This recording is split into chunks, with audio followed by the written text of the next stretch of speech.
How many times have you scrolled through YouTube watching creator after creator thinking, I could do this, but maybe you're hesitating because it feels too overwhelming, you think there's too much competition, the market is too saturated, or you're unsure where to even start? I've been there, I feel like I'm still there, but the truth is that YouTube is very difficult. It requires a lot of time, effort, getting over your internal hurdles, and a ton of learning. But there are two main reasons why you should start a channel, anyways. One is that nobody can share your unique voice and perspective the way you can.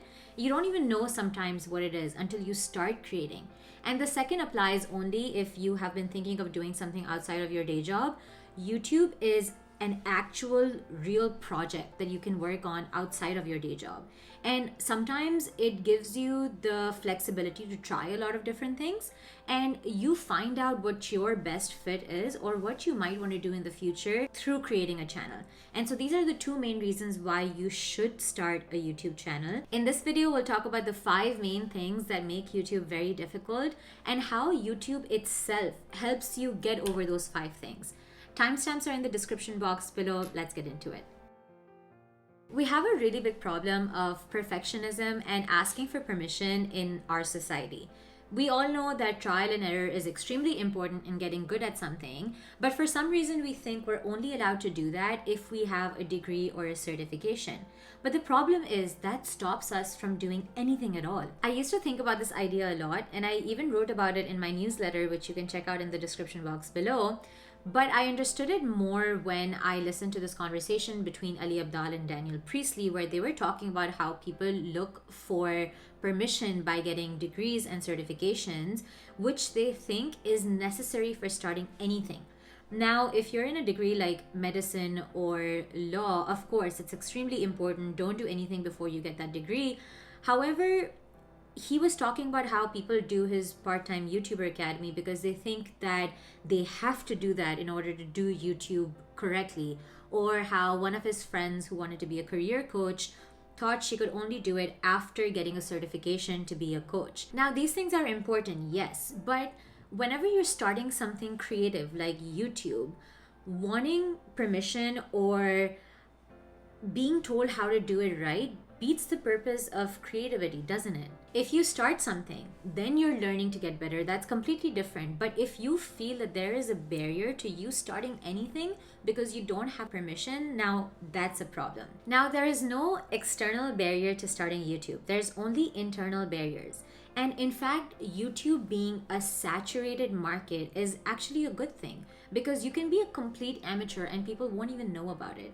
Because if you're really, really bad, your video just won't be shown to people. Now, this is very good because you can experiment, you can try different things, you can build up your confidence. The only reason I started was because I knew that nobody would be watching it until I got a chance to become better at it.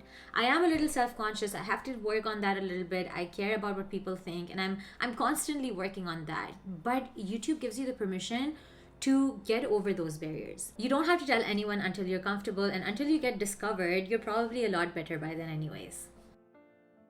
Imagine starting a job and competing with the VP when you are an analyst. Is that a fair competition?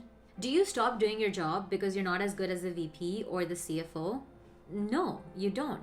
Because you understand that you have a different level of experience and expertise, and you'll work your way up. When you enter the job market, you come with the understanding that you are at a certain level, you have to work your way up, you have to build the skills along the way, get the experience, and then maybe slowly, gradually climb the ladder if that is what you're looking to do. But when it comes to starting your own thing, you do not allow that at all. This is a job mindset where you need to have a certain number of years on your resume to apply for a certain level, or if you're at level 2, you can only apply for level 3, not level 4, stuff like that.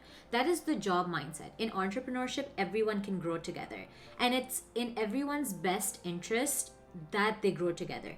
In YouTube, you are allowed to be in the same field as everybody else. You're allowed to test the waters, test your own approach, or maybe take tips from other creators. You are allowed to do that. One really cool example that Daniel Priestley gave was in school when you're asking somebody who's really good at something to help you with a project that's cheating.